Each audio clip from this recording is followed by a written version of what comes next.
열린마당 미니 콘서트 담당자 이의연입니다.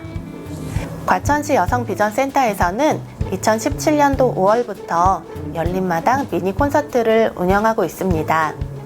미니 콘서트는 매월 두 번째, 네 번째 주에 각 분야의 전문가를 초청을 해서 과천 시민들에게 문화, 예술, 교육, 여성 취창업 정보 분야 등 다양한 공연 및 강연, 그리고 삶의 이야기를 제공을 하고 있고요.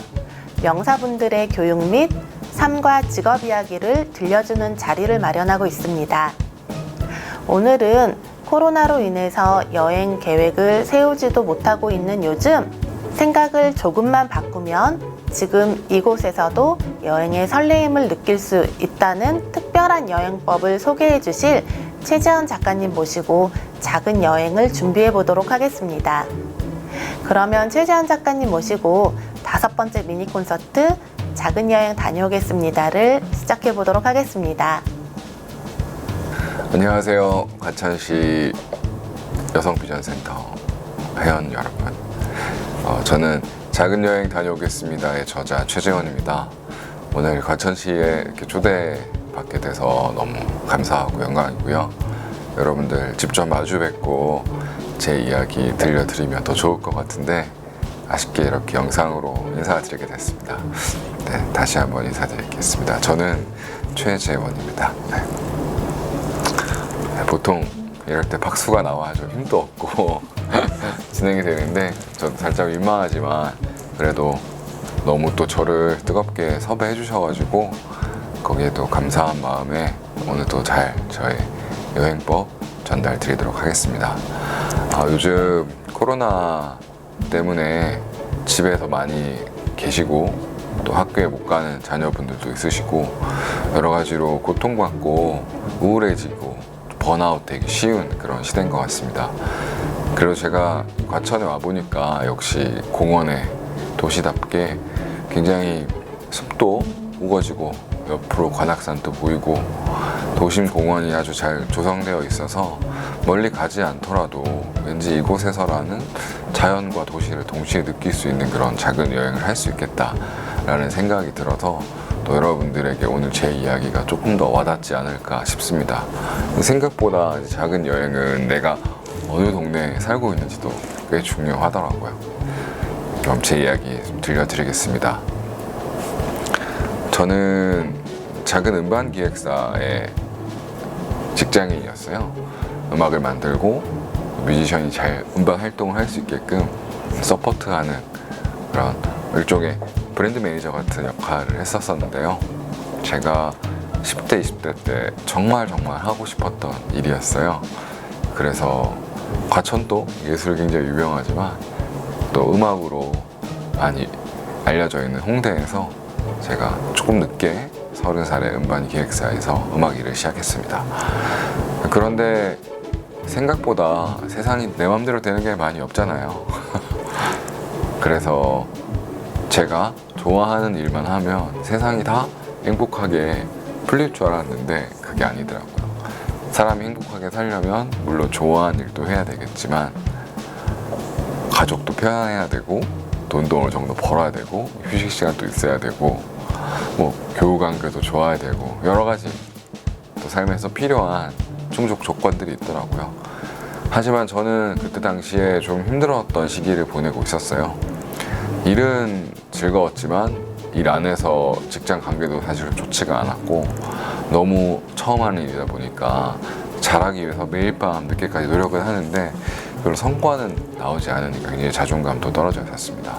하지만 좀 또 집에서 굉장히 좀 집안에 일도 있어가지고 어떻게든 이 삶을 피하지 못하고 버텨야 되는 그런 상황이었는데요. 그럴 때 제가 개발한 아이디어가 있었습니다. 너무너무 힘들었거든요.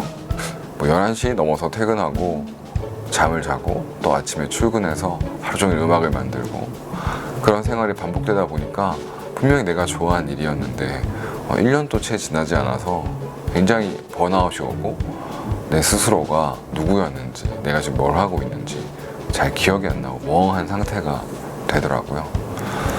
그래서 생각했어요. 이렇게 20, 30대가 굉장히 빛난다고 하는 시기인데 왜 나의 하루는 일과 잠 이 두 가지로 구분될까? 왜 다른 건 없을까? 365일 중에 한 360일은 일을 했던 것 같아요. 왜? 잘 살아남으려고요. 물론 저는 결혼도 하지 않았었고 육아도 하지 않았기 때문에 아마 이 비디오를 보시는 분들보다는 훨씬 더 나은 상황이었을 것 같아요. 그럼에도 불구하고 너무 하루가 일로만 가득 차니까 조금씩 힘들어지는 거 어쩔 수가 없더라고요. 그래서 저는 살려고 사실 작은 여행을 시작했어요. 밤 11시가 되어서 집에 겨우 파김치가 되어서 돌아오면 몸에 남아있는 배터리는 10% 미만이었어요. 배터리가 휴대폰 또 거의 다 돼가면 이렇게 빨간색으로 됐다가 정말 위험할 때는 깜빡깜빡깜빡 불이 들어오지 않습니까? 제 육체야 정신의 에너지도 그렇게 깜빡거리는 배터리처럼 늘 꺼지기 직전이었어요. 그런데 하루는 굉장히 억울한 생각이 들더라고요. 아까 말했다시피 이렇게 빛난다는 30대인데 왜 이렇게 나는 팍팍하게만 살고 있을까? 그렇게 좋아하는 여행도 못 가고 또 음악을 일로 하다 보니까 늘 음악의 위로를 받았었는데 그것도 잘 안 되더라고요. 그래서 하루는 사람이 궁지에 몰리면 이상한 생각을 하게 된다고 좀 이상한 생각을 하게 됐어요. 내가 이렇게 하루를 끝낼 순 없다. 이제 잠들기까지는 최대한 내가 버티면 1시간에서 1시간 반 정도의 시간이 남고 이게 유일한 나의 개인 시간인데 이거를 한숨 더 자는데 쓸 게 아니라 나만을 위해서 좀 잘 써야겠다는 생각이 들었고 나만을 위해서 선물을 해주고 싶을 때 가장 좋은 선물이 뭘까라고 생각했을 때 여행이었어요. 그런데 시간이 1시간 반이 남았는데 자기 전까지 내일 아침에 출근을 해야 되고 사실 여행을 간다는 거는 불가능한 일이죠. 하지만 그때는 제가 뭐 불가능 가능을 따질 데가 없이 굉장히 간절한 순간이었기 때문에 일단 머리를 내려놓고 마음으로 여행을 한번 느껴보기로 했습니다. 그래서 가장 먼저 했던 게 샤워였어요. 어떻게 보면 되게 뻔한 일인데 저는 일상과 휴식 공간을 분리하는 중요한 의식이 뜨거운 물에 제 몸을 천천히 따뜻하게 데피는 샤워였거든요. 물론 여름에는 찬물 샤워도 될 수 있을 것 같은데 저는 당시에는 뜨거운 물로 샤워하는 걸 좋아했던 것 같아요. 몸을 잘 씻는 행위에 집중했어요. 다른 생각을 하지 않고 물이 몸에 닿고 천천히 몸의 온도가 높아지고 근육이 이완되고 그런 샤워 본연의 행위에 집중을 하고 그 순간 동안 아무 생각을 하지 않으려고 오로지 그 샤워라는 행위에 집중하는 시간을 가졌습니다. 그렇게 조금 천천히 샤워를 하고 나와서 몸을 말리면 그렇게 건조된 몸을 깨끗한 몸을 가지는 것만으로 머리를 잠깐 비우는 시간을 가지는 것만으로도 저한테는 큰 리프레시가 되더라고요. 저는 이거를 여행을 떠나기 전에 항상 일상과 여행을 분리시키는 갭타임이라고 불렀습니다. 굉장히 저한테는 중요한 의식이었어요.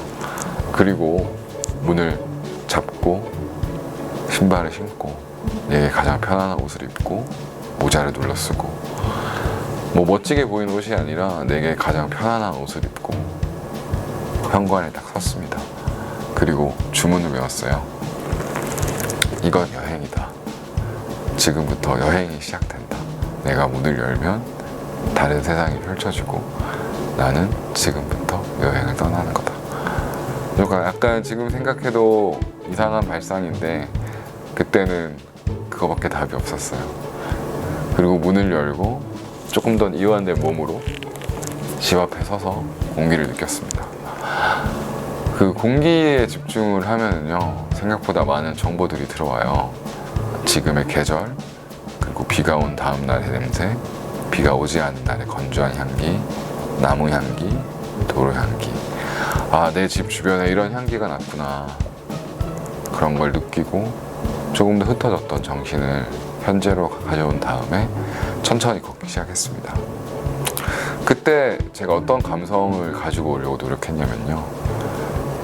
진짜 해외여행을 갔을 때 처음 숙소에 떨어진 그 첫날을 생각했어요. 사실 여행이 되게 즐겁지만 고된 면도 있습니다. 비행기를 타고 그 도시로 가야 되고요. 그 도시에 떨어져서는 또 낯선 환경에서 짐을 낑낑 메고 숙소까지 가야 되는데요.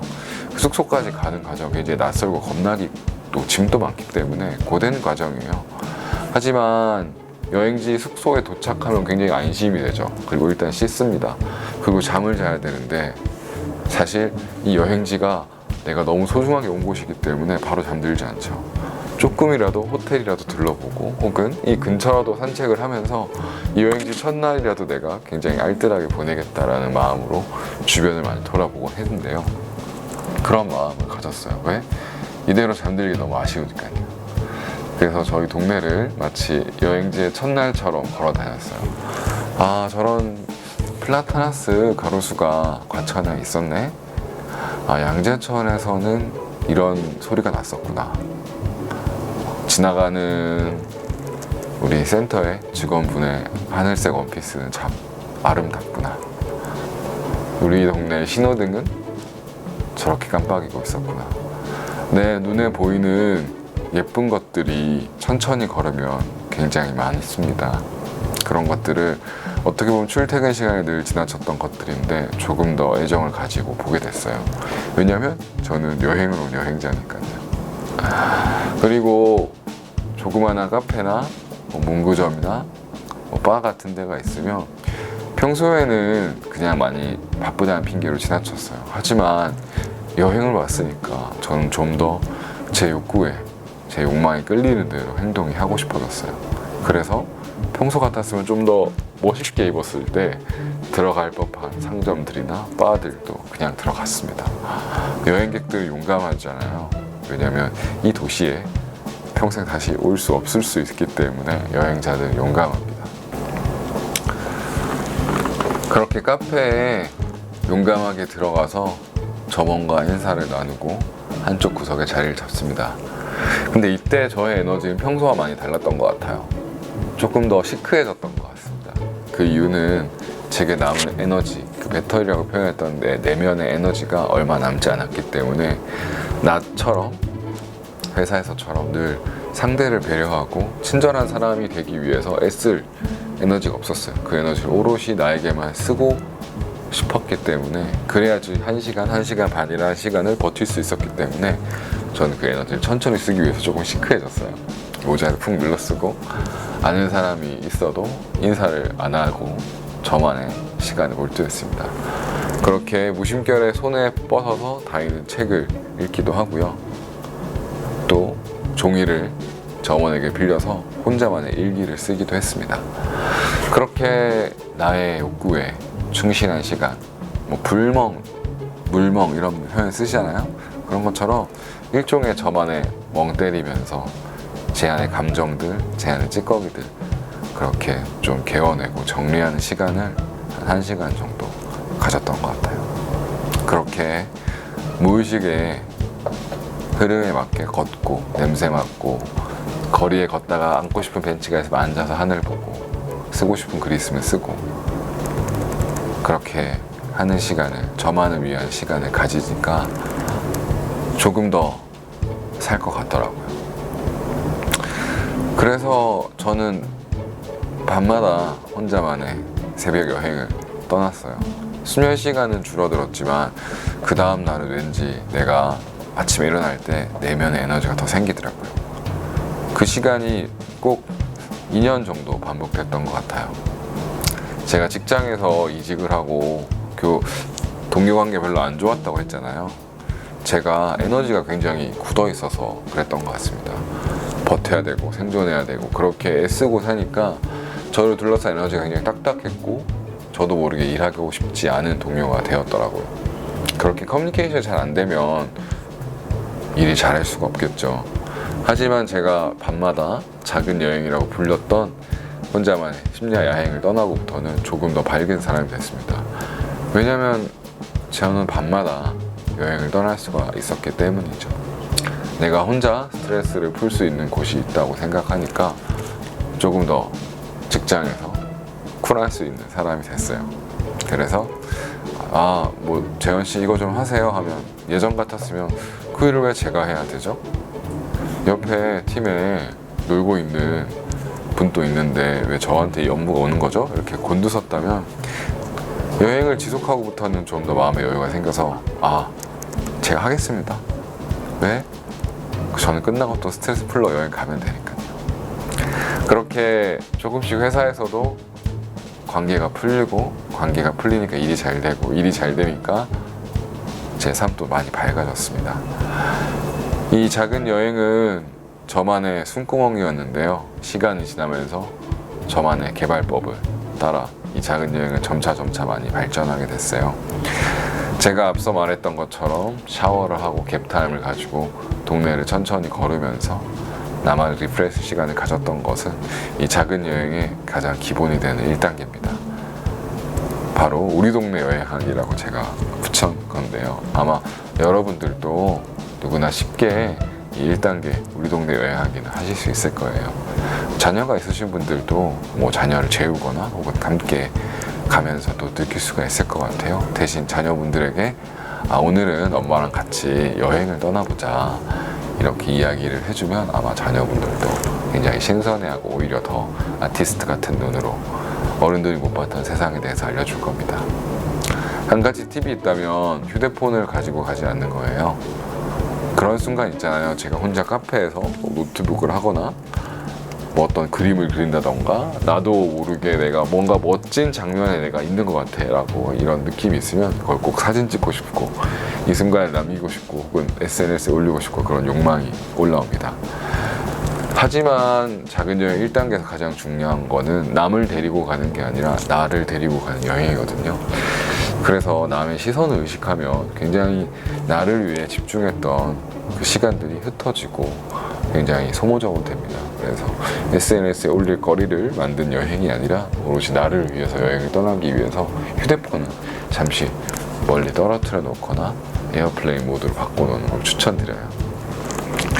두 번째는 제가 했던 다른 여행인데 스트레스 지수가 조금씩 높아질수록 그 단계에 맞춰서 발전된 저만의 또 다른 여행법입니다.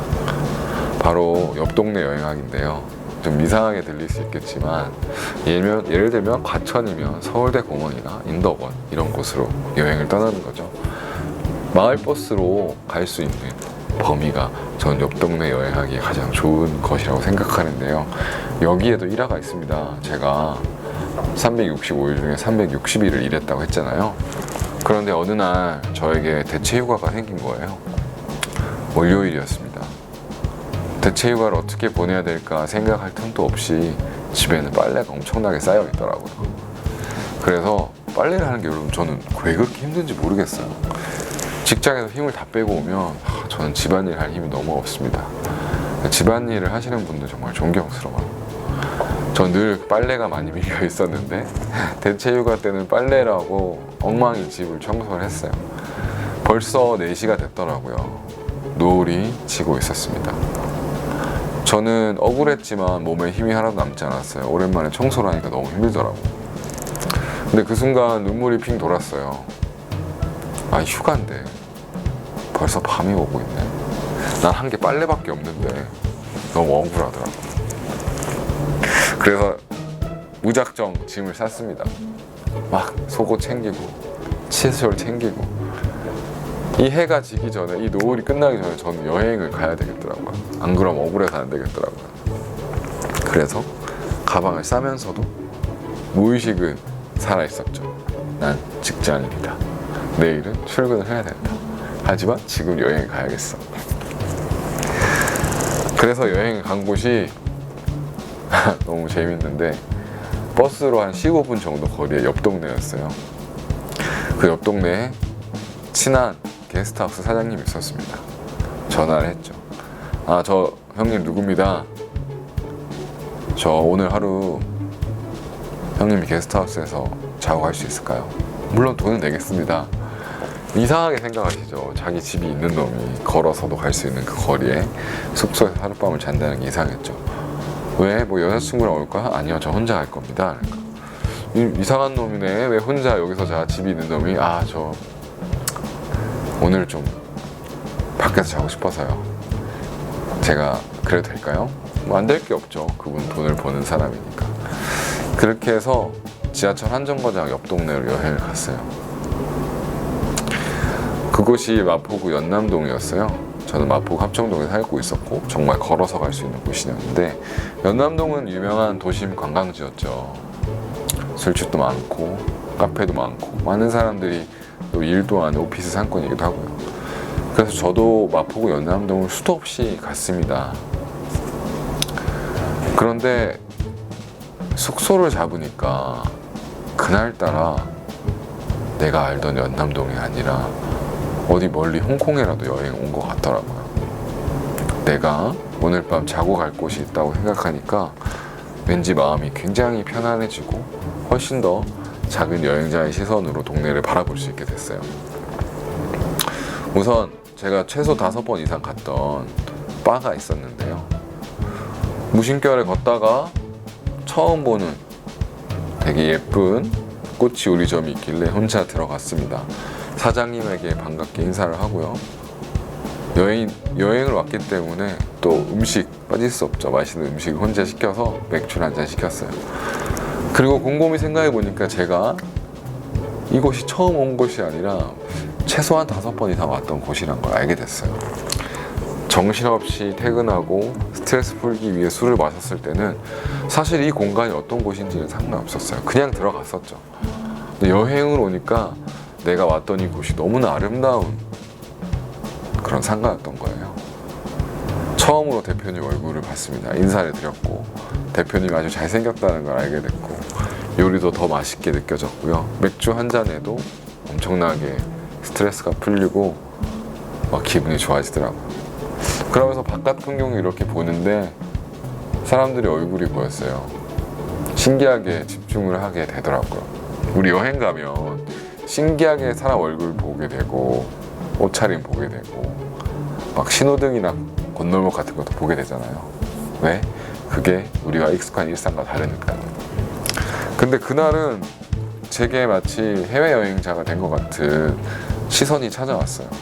사람들의 동작이 슬로우 모션으로 보이고 눈빛에 설레임, 슬픔, 노여움, 즐거움이 다 보이더라고요. 이 사람이 지금 마포구 연남동에 여행을 왔거나 이 사람이 지금 퇴근을 하고 집에 가는 사람이거나 혹은 데이트를 하고 왔거나 이런 것들이 다 구분이 되면서 그냥 인간 세상이 한 걸음 뒤에서 물러나서 보게 되면서 그게 굉장히 아름답고도 슬프게 보이더라고요. 저는 완전히 여행자의 마음이 됐습니다. 대표님이 술집 사장님이 저한테 말을 거시더라고요. 아, 오늘 좀 혼자 오셨네요. 네, 저 여행 왔습니다. 그러니까 사장님이 되게 부러워하시면서 아, 여행 좋죠. 여기 참 여행하기 좋은 동네예요. 오늘 여행 오셨으니까 제가 서비스로 한 잔 더 드리겠습니다. 세상 모든 사람들은 여행자에게 따뜻한 것 같아요. 물론 전 옆 동네 여행 온 굉장히 가까운 여행자였지만 그날 하루만큼은 여행 온 사람처럼 그 낯선 기분을 푹 즐기고 리프레시 했던 것 같아요. 그리고 그 다음날 아침 여행지에서 바로 회사로 출근할 수 있는 그런 굉장히 편리함까지 있었죠. 여행을 마치고 회사에 들어오니까 저는 굉장히 마음이 좋았어요. 일단 빨래를 다 했고 두 번째는 여행을 잘했기 때문이죠. 꼭 멀리 가지 않아도 내가 이렇게 여행자의 감성을 느낄 수 있다고 발견했던 건 제 삶의 큰 즐거움이었습니다. 유레카, 나같이 바쁜 사람도 주말에 남을 위해 일하는 이런 직종도 얼마든지 이런 방법이면 여행을 할 수 있겠다. 너무 즐거웠어요. 그래서 그때부터 적극적으로 옆 동네 여행을 시작했습니다. 마을버스를 타고 익숙한 동네를 돌면서 이 시선이 조금만 높낮이가 달라져도 내가 익숙한 공간이 이제 낯설게 느껴지거든요. 그것을 이용해서 마을버스를 타고 제가 집이 합정인데 2정거장 거쳐서 신촌에 여행을 가기도 하고 이대에 여행을 가기도 하고 홍대에 여행을 가기도 하고 망원동으로 여행을 가기도 했어요. 재밌는 건 그럴 때마다 사람들이 다르게 보였다는 거예요. 일상적으로 그냥 스트레스 풀러 갈 때 옆에 사람이 있으면 경계하거나 신경을 쓰지 않습니다. 특히나 코로나 시대에 더 그렇겠죠. 그런데 내가 여행을 왔다고 생각하니까 그냥 여유가 생기더라고요. 옆 사람에게 말을 걸게 되고 인사도 하게 되고 여행 왔다고 하니까 또 그 사람들이 그 동네 맛집도 하나 더 소개시켜주고, 아무리 가까운 동네라도 그 동네에 사는 사람, 그 동네에서 직장을 다니는 사람만이 알 수 있는 동네 로컬 정보들이 있거든요. 그래서 정말 옆 동네 여행하면서 좋은 친구도 많이 사귀고 참 재밌는 일들도 많이 있었습니다. 점차 발전해서 어떤 날은 자전거를 타고 강북에서 강남으로 여행 가기도 하고, 지하철, 버스 등을 이용해서 이제 마을 버스를 넘어서 한 20분 거리에 여행지로 여행을 가게 됐어요. 로컬이라는 점을 10분 활용했죠. 일단 한국말이 통한 여행지고요. 두 번째는 성수기, 비수기가 아닌 굉장히 특이한 시간에 여행을 갈 수 있기 때문에 뭐 예를 들면 평일 저녁, 비수기, 주말 이럴 때 가기 때문에 숙소 구하기도 쉬웠고요. 그리고 가격도 싸게 이동할 수 있었습니다. 제가 가장 선호했던 여행은 서촌 한옥마을 여행이었는데요. 평일에 대체휴가가 있을 때 굉장히 저렴한 가격으로 예약을 하면 아무도 없어요. 평일 여행 오시는 분들이 없기 때문에. 그래서 이 한옥 마당이 마치 다 내가 독채로 빌린 것처럼 3만 원만 내고 와인 한 병 딱 집에서 들고 와서 와인이랑 빵이랑 마시면서 마치 한옥을 개조한 이탈리아 레스토랑을 내가 혼자 쓰는 것처럼 그 여유를 즐기면서 아주 고급진 럭셔리한 여행을, 뭐 신라 호텔 부럽지 않은 그런 1박 2일 여행을 3만 원에 즐겼던 것 같아요. 조금씩 작은 여행이 계속될수록 제 삶도 많이 밝아졌습니다. 어떻게 보면 여행의 꼼수죠. 하지만 그때 생긴 감성들이 여전히 저를 많이 살게 해주는 것 같아요. 그렇게 여행이 계속될수록 저는 점점 더 이 작은 여행을 어디까지 발전시킬 수 있는지 개발해봐야겠다는 생각이 많이 들더라고요. 그래서 세 번째는 굉장히 낯선 경험을 하게 됐는데요. 제가 부업으로 집에 외국인 여행객을 초대하는 룸쉐어 비즈니스를 했었어요. 그럴 때 외국인들이 저희 집에 찾아오는 경험이 굉장히 낯설더라고요. 완전히 낯선 타인이기 때문에 얻는 편안함이 있습니다. 그게 뭐냐면 내 이야기를 마음껏 할 수 있다는 거예요. 여러분들 여행지에 가서 만난 친구들이 오히려 완전히 낯선 남인데 가족이나 친구한테도 할 수 없었던 이야기들을 술술하게 만드는 그런 경험을 혹시 해보셨는지 모르겠어요. 저는 이 외국인 친구들이 평생 다시는 안 볼 사람 혹은 안 볼 확률이 높은 사람이라고 생각해서 그런지 나도 모르게 속에 있는 신세한테를 엄청 했어요. 잘 힘든 이야기를 남한테 못하는 편이거든요. 그런데 그 친구들한테는 많이 쏟아내게 되더라고요. 그런데 막 제가 신세한탄을 하니까 이 친구들이 웃으면서 저한테 이렇게 이야기합니다. 재현아, 너 그렇게 힘들어할 필요 없어. 너 쓰레기 아니야. 우리도 그런 생각해. 그러면서 또 자기에 있는 이야기를 막 합니다. 들어보니까 다들 힘들게 살더라고요. 유명 개그맨이 한 말 있잖아요. 냄비 뚜껑을 열면 다 끓고 있다고. 참 그 친구들도 겉은 멀쩡해 보이는 여행가들, 참 긍정적인 에너지가 많은 친구들이었는데 이야기를 나눠보니까 정말 힘든 점들이 다 있더라고요. 그 삶의 보편성을 느꼈어요. 아, 나만 망하고 사는 게 아니라 저 친구도 망하고 사는구나. 그런 순간이 제게 엄청난 위로가 됐습니다. 그래서 저는 깨달았어요. 아, 사람도 여행지가 될 수 있구나. 전 퇴근을 하면 웬만하면 사람을 만나고 싶어 하지 않았어요.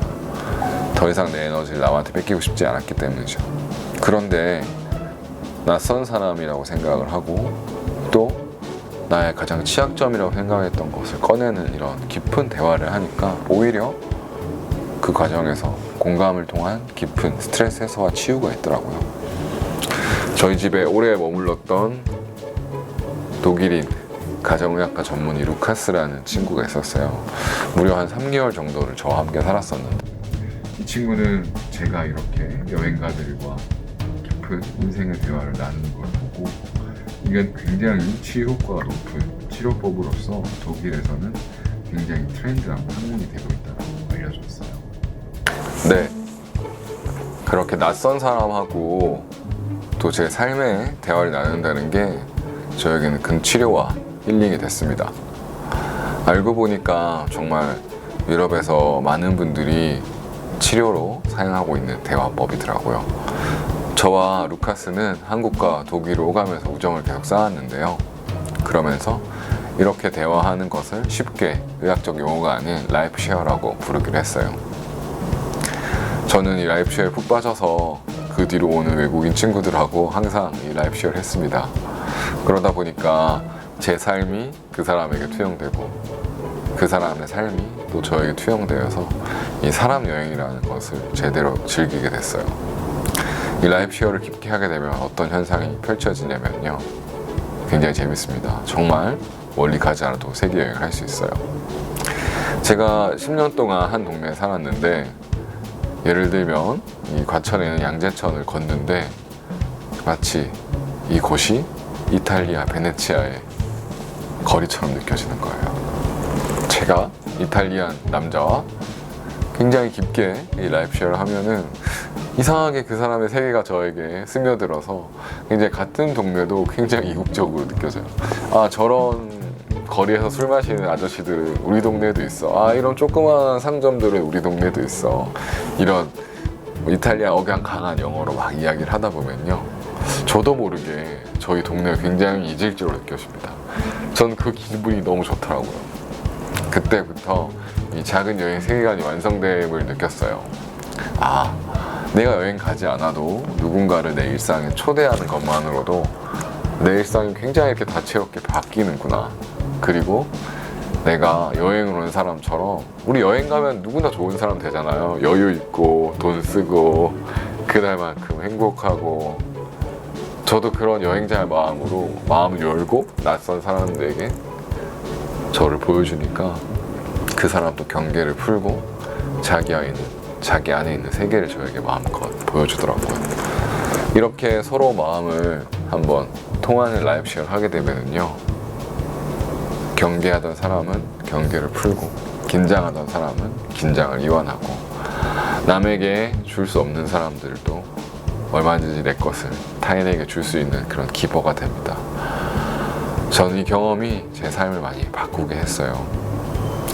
이 경험들을 제 블로그에 적게 되고, 작은 여행으로 시작해서 사람 여행으로 갔다가 다시 일상으로 누군가를 초대하는 우리 집 여행으로 하겠다가, 지칠 때면 다시 모든 것을 오프시키고 나만을 위해서 우리 동네 여행을 하는 이 순환 과정을 블로그에 담기 시작했고, 제 블로그를 좋게 봤던 출판사 관계자들, 방송 관계자분들이 저를 많이 섭외해주면서 저의 이 작은 여행과 라이프 쉐어가 책을 통해서 세상에 나오게 됐어요. 제 자랑이지만 꾸준히 책이 팔리면서 만 부가 넘는 책이 팔리면서 저도 또 이제 완전 아마추어 작가에서 두 번째 책에서 이제 조금 많은 분들이 좋아하게 되는 그런 책을 가진 작가가 됐습니다. 이 여행법들을 사람들에게 많이 알려주고 싶었어요. 제가 인생이 바뀐 것처럼 누구보다도 치열하게 사는 한국 사람들, 또 서울 경기 주민들에게 멀리 가지 않아도 내 일상 근처에서 쉼표를 찍을 수 있고 여행할 수 있고, 무엇보다 잃어버린 누군가의 엄마, 누군가의 직장인, 누군가의 막내, 이런 것에서 벗어나서 내 이름을, 내 에너지를 찾을 수 있는 이 작은 여행법을 꼭 알려야 되겠다라고 생각하고 책을 출간하게 됐습니다. 그리고 나서 너무 이 세계관에 몰입했던 나머지 제가 새로운 일을 하게 됐어요. 아까 말했던 내 마음을 열고 다른 사람과 깊은 삶의 대화를 나눌 수 있는 새로운 대화법, 휴식법, 살아여행법을 소개하는 라이프 쉐어라는 스타트업을 시작하게 됐습니다. 제가 생각하기에는 거의 국내에서 처음 있었던 휴식이, 잠깐 나를 집중된 곳에서 한 걸음 뒤로 벗어나서 쉬게 하는 리트릿이라는 컨텐츠를 만드는 최초의 문화 컨텐츠 회사가 아닐까 싶은데요. 저는 평범한 직장인이었다가 이제는 3년차 스타트업 대표가 됐습니다. 그런데 말이죠, 한 가지 변화가 생겼어요. 작은 여행을 할 틈이 없습니다.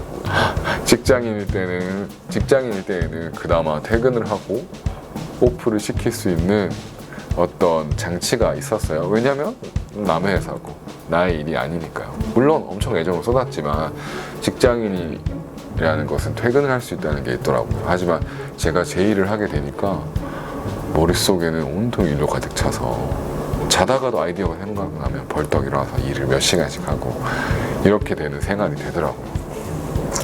그래서 제 삶의 작은 여행이 또 사라져 버렸어요. 좀 슬프죠? 그래서 며칠 안 됐어요. 한 2주일 전쯤인가 저녁을 먹고 그날 또 야근이 있으니까 빨리 일찍 차라리 저녁을 먹고 배를 좀 꺼트리기 위해서 제 사무실이 왕십리 근처에 성수동에 있거든요. 성수동 인근, 뚝섬 인근을 밖에 걷고 있었어요. 그러니까 나도 모르게 한숨이 나오더라고요. 그래서 직원분에게 이런 푸념을 했어요. 야, 우린 언제 저녁 있는 삶 그런 거 살아보냐. 너무 일이 많다. 물론 내가 좋아서 하는 일이지만 저녁 있는 삶이 참 그립다. 그 작은 여행을 하던 11시 이후에 1시간 나만의 시간이 있던 그 시간이 그리웠어요. 근데 직원분이 저한테 되게 담담하게 이런 얘기를 하더라고요. 아니 대표님, 저녁 있는 삶이 별게 있나요? 이렇게 저녁 먹고 산책하고 달 즐기고 느껴지는 초여름 즐기고 이게 저녁 있는 삶 아닌가요? 우리 그렇게 살고 있는 것 같은데요. 딱 그러는 거예요. 순간 정말 부끄럽고 정말 감동스러웠어요. 아, 이 친구가 이런 멋진 말을 할 수 있는 친구였나? 싶기도 하고 물론 저와 함께 같이 세계관을 나누는 친구이기 때문에 물론 멋진 친구죠. 하지만 내가 마음만 바꾸면 언제 어디든지 여행자의 감성으로 일상을 여행처럼 꾸밀 수 있는데 내가 잊고 살았네. 내가 작은 여행 다녀오겠습니다. 작가인데 되게 부끄러운 생각이 들면서 그때부터는 작은 여행이라는 것도 잊어버리고 정말 나노 단위의 순간을 즐기는 작은 여행자로 다시 돌아왔습니다. 뭐 거래처와의 미팅을 갔다 온 짧은 순간에도 하늘을 올려다보고 천천히 걸으면서 걷기 명상을 하기도 하고 그냥 사무실에 앉아 있다가도 잠깐 허리를 펴고 릴렉스를 하면서 명상까지도 아니에요. 한 1, 2분 정도 숨을 고르면서 아, 지금 내가 숨이 많이 가빠졌구나. 지금 난 어디 있지? 현재에 머물고 있나? 혹은 노을이 질 때 잠깐 자리에서 일어나서 노을을 2, 3분 바라보는 것만으로도 이제는 작은 여행을 할 수 있게 됐어요. 코로나 시대에 많은 사람들이 서로를 경계하고 마음을 열기를 두려워하고 또 스스로도 많이 제한을 두면서 우리가 늘 숨구멍을 스스로 만들어야 되는데 그것을 이제 스스로 막아야 되는 슬픈 시대가 어떻게 보면 된 것 같아요. 하지만 마음이 불안하고 신경 쓰는 일이 많으면 사실 하와이에 간들 우리는 마음을 열고 쉴 수가 없습니다. 여러분들 그런 경험 하셨을 거라고 생각해요. 예를 들면 고3 자녀가 있는데 뭐 신나게 놀 수 없겠죠. 그런 것처럼 사실 여행이라는 건 마음 먹는 거에 달려있는 게 맞습니다.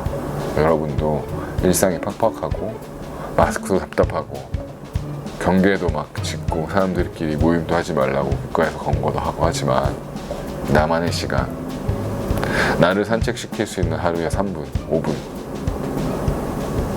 그런 작은 여행의 순간들을 꼭 나를 위해서 고생해서 살아오고 있는, 애쓰고 있는 좋은 엄마, 좋은 직장인, 좋은 딸 그렇게 되기 위해서 애썼던 나를 위해서 하루에 꼭 2, 3분이라도 나를 위해서 작은 여행 시간 선물해 주시기를 바랍니다. 그게 쌓이면은요 1년에 2, 3주씩 해외여행 휴가 가는 거 부럽지 않은 큰 리프레시와 자존감이 나에게 다시 찾아올 거라고 믿습니다. 여러분들 부디 이 시기 잘 버티시기 바라고요. 버티다가도 못 견딜 때 꼭 작은 여행 주문 잊지 마시고 한번 나를 위해서 꼭 여행 보내시길 바라겠습니다. 또 가천시에서 또 얼굴 보고 뵐 수 있는 날이 왔으면 좋겠습니다. 저는 작은 여행 다녀오겠습니다. 그리고 라이프쇼의 최지원이었습니다. 반가웠습니다.